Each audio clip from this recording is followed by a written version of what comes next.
Guys, welcome. Today we have the Mortgage Whisperer with us.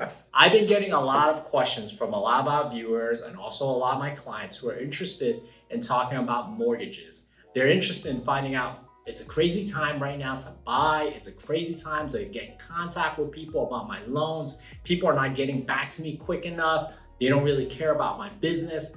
What should I do? So today I have Daniel White here from the Better Lending team. He's the founder and owner of the company. And I want to take this opportunity for Daniel to just kind of talk to us about what we should be looking at if we are in the market to be buying, the insights of being in the mortgage business so that we can kind of get the best deal as you're looking for that perfect home during this crazy market. Now, before I even get started, let me just give Daniel an opportunity to introduce himself to our viewers, and then we can probably get started with some of the questions I have. And I hope that works for you, Daniel. Oh, it works great for me. So first and foremost, thank you for having me on. My name is Daniel White. I founded the Better Lending team. It's based on the simple premise that we're going to do the right thing. We're going to be your lender for life. We're going to be the one that when you need just questions and you have questions you need answers, we're going to be the ones that give you the answers. Even if we don't help you as far as do business with you, we're going to be the one you call. And hopefully eventually, of course, we get some business from you. But of course, I have several clients actually that I've never done any business from they still call me. I have lenders who call me because they don't know nothing about VA loans. Right. So I'm the VA expert. That actually is something I want to actually have the viewers know. So you're currently a veteran and you are, working with some veterans, and I would love to do eventually a segment on veteran finance and get your perspective. I can talk all day about veterans. Yes, and I think it's very important because I've been working with quite a few of the veterans, and I really want to give some information out there for our veteran community on how they can do that. So I would love to probably put that in a follow-up video with you about just veteran finance, how we can kind of help the veterans in that situation. Probably 5 main factors I want to cover today with you. Sure. So the first one is, what should they be looking for in someone that they can do business with? So I think I would start even further up than that, is what are the types of lenders out there? Because we're not all the same, or we don't all have the same products, which a product for you is what kind of loan can you get? So let's just start with banks. Sure. So banks have their own set stuff. Sometimes they can do internal, what they call products, which means they can offer really great deals, but they have this box. And if you don't fit inside the box, you can't get that great deal. And then they have we'll offer these other things. Unlike direct lenders and brokers like myself, we just do mortgages. So exactly. You brought us something about credit. So, and I think a lot of folks who have reached out to me as well about credit scores. How important is the credit score? It is the first and utmost important thing. It is, right? Yeah, it's the first thing we ask. What's your credit? Because everything is based on credit score. For folks who may have lower credit scores, can you give us some? Sure. So back to the products. So the products, which are the types of loans, they dictate which credit scores is your minimum. So for example, FHA has a 500 minimum. Right. Minimum score, 500. But are you actually going to get a loan at 500? That's a firm maybe. Right. But most likely not. Even down to say 560, you're on the cusp of getting an FHA loan. Right. And it's because we have this automated engine that says yes or no. If it says yes, we can get you a loan. If it says no, we can't. Got it. But the VA is down to 580. Okay. Most lenders out there are 600 for FHA, 620 for conventional, and that's Fannie Mae or Freddie Mac. Right. And then USDA is either 640 or 680 VA. Is that good or bad to be or not to be part of USDA? It just means that USDA has a territory map. Okay. And it just means that if you want to use a USDA loan, you have to go where they are USDA, which means you can do 0% down. Got it. So the benefit is it's a 0% down. That's the only loan other than the VA loan that doesn't have a required down payment. Think about how dense is the population. The more dense, the less qualified it'll be. So no wonder they call you the Mortgage Whisperer, Daniel. It is amazing just the information that you have. So for everyday people who have say credit score 600, would you say that's probably the minimum in order to get a loan for a mortgage? 30 years? I would say yes, minimum. I would even say 620, because when you get down to the 600s, what happens is, yes, you can get a loan, but then they're going to start slapping points on you, which is nothing more than prepaid interest. Right. So, and 1 point is 1% of your loan amount. So if you're doing a $100,000 loan, 1 point is $1,000. If you're doing $200,000, 1 point is $2,000. So if you end up having 2 points in addition to your closing cost for a $200,000 house, that means your closing cost just went up by $4,000. Yeah. And a lot of people with the lower credit scores just don't have that kind of cash laying around. All right. So next point that I want to talk about, which you led me to points and rates. I know a lot of folks, when they're looking for a mortgage, they're always shopping for the lowest. So there's a lot of advertisements out there, as you probably see, as low as 2%, 2.5% on 30 yield. But there's little stars and asterisks that has a little gotchas. And that's a point that I want to kind of get from an insider like yourself. all the advertised rates are usually a bunch of crap. You're not getting it unless you want to pay $26,000 in addition to closing costs, because who's going to pay 3 or 4 points to get 1.75% rate? So yeah, it's just a way to get you in the door. Okay. So what you see of the advertised, there's a lot of gotchas behind there, is what you're telling us. Fine print, yeah, because they have to advertise the rate, the APR, the credit score. There's like 6 parts of it, and you have to have all 6 parts exactly like they advertise to qualify for that rate. Right. Which means they're going to charge you points, because they always say it. So for most laymen, for our everyday viewers, how would you say, in your mind, as an experienced individual, how would you guide someone in the simplest way to getting this mortgage, so that when they ask somebody on the phone and say, Mr. X, Mr. Brown, Mr. White, how is it that, I see 3%, but right now I'm being quoted 3.5% for a 30-year loan? What is the basic information that someone should know? Maybe you can share with that. So there's a lot more into just the rate than most people even understand. So there's things they call them adjustments. You get an adjustment because your credit score is a 600, not a 640. So what that adjustment means is your rate went up just slightly. Maybe it's only 0.125, so just barely up, right? But then you're buying 5 acres. Oh, there's another adjustment.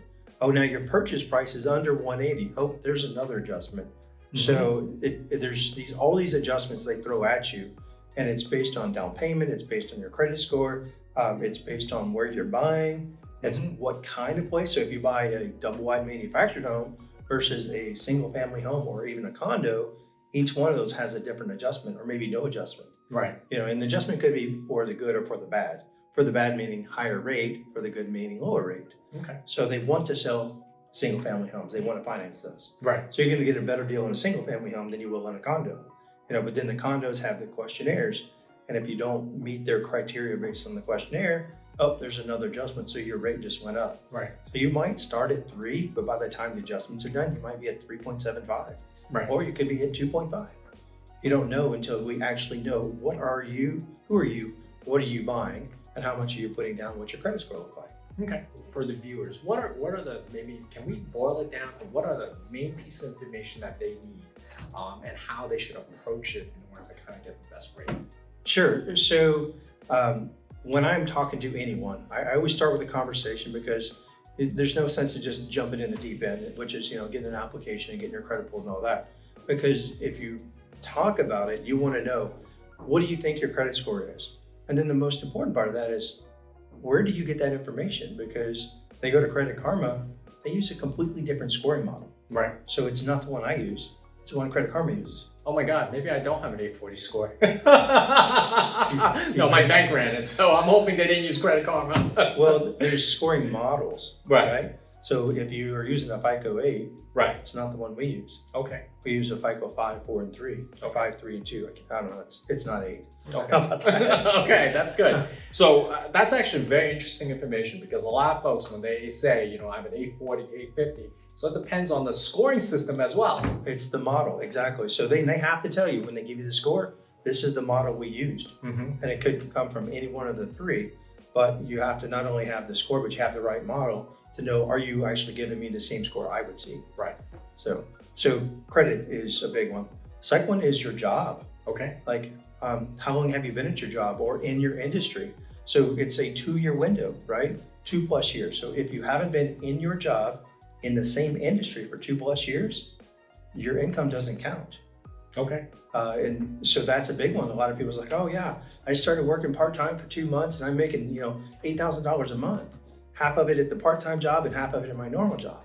So let me give you an example. So for us YouTubers who are making, say, $1 million, which I am not, Right.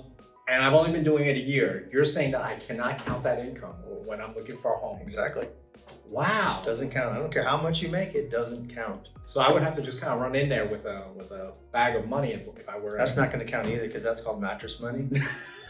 I think you're a drug dealer. You know what? We should have you on more often. This is. I'm learning a lot. So I have a lot of customers that are, kind of out of state, out of town. Let's call them that. They have made some interesting propositions with duffel bags of money. yeah, that's never going to work. So the only way you can ever make it work is you put it in your bank account and let it sit for 3 months. Right. And then it's seasoned and you can use it. So it's like a good old steak. It's been sitting there for a while now. It's time to eat it. So I interrupted you with my little segue about you were down a credit score, your job, and then The job, and then what else? your income. So when it comes to the money, the financial aspects, the mortgage companies want to know, can you make the payment? So do you have the income to support the payment? But the income goes one step further is we don't actually care how much you make. What we care about is how much is it that you make compared to your bills. This is called a debt to income ratio. So each program, like we talked about earlier, has different down payment requirements. All right. They also have different ratios. It could be 50%, which means if you gross, let's just use a round number, $10,000 a month, 50% means your bills, the ones that are on your credit report, can't exceed $5,000 a month. And this is including the new mortgage payment. Right. So we're going to look at your ratios. That's extremely important. The average person who's a W-2 or a 1099 or business owner, they can't just inflate their income. Right. It's basically whoever has non-taxable income, we can inflate that Got it. because it's not taxed. Maybe we'll do another segment on how to inflate your income. I think that'll be a pretty good. Yeah. I think that'll be a good one. Only retirees can watch that. And then Absolutely. The last part of this, so we talked about credit, income, but the last one is what kind of money do you have in your bank right now? Right. Not the drug money we talked about earlier. All right. The actual Mattress money. Not mattress money. Got it. We can't do mattress money. And mattress money is if you sell a car and somebody gives you $5,000 cash and you throw that in the bank, that's technically mattress money. Really? But if you sell a car with a bill of sale and you put that exact amount in the bank, now it's actually legitimate. Okay. So the reason I talk about money, how much do you have, is because there's down payment requirements, there's closing costs, and there's prepaids. We want to know when you go to close, are you going to have the minimum cash that you need to close? So how are you going to pay for your closing costs and your down payment? So that's what we're trying to answer. What would you say is to start finding someone that they can work with to start looking for a loan? Take us through that. So the way people find me actually is other people have already done business with me, or there's realtors that know me that recommend me. That's basically it, honestly. Okay. There's I don't do a lot of advertising. I don't stand on the side of the road with a sign like, pick me, pick me.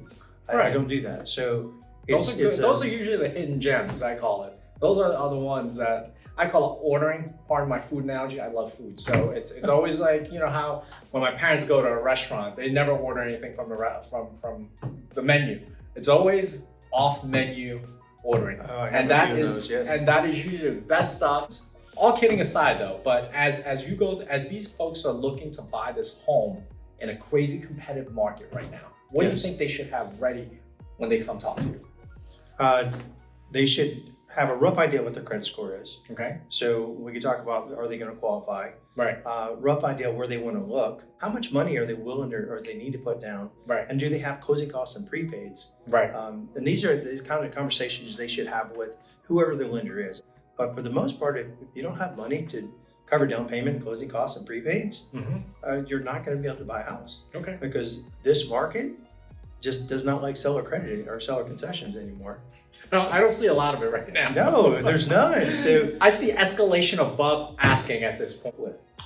That brings me to one other question, which is about hidden costs. yes, What junk should fees. people- Yes. Let's share some of that. I think I mean, I had quite a few of emails and comments from people. Right. What should I look for? Because not almost every kind of closing statement or any type of statement looks the same. And a lot of folks, including myself, sometimes I have to sit there line by line. Oh, I do constantly, line by line. So I can tell you for us, right, there's a couple of junk fees that lenders or brokers can charge, which is, like an origination fee, or they can charge processing fees.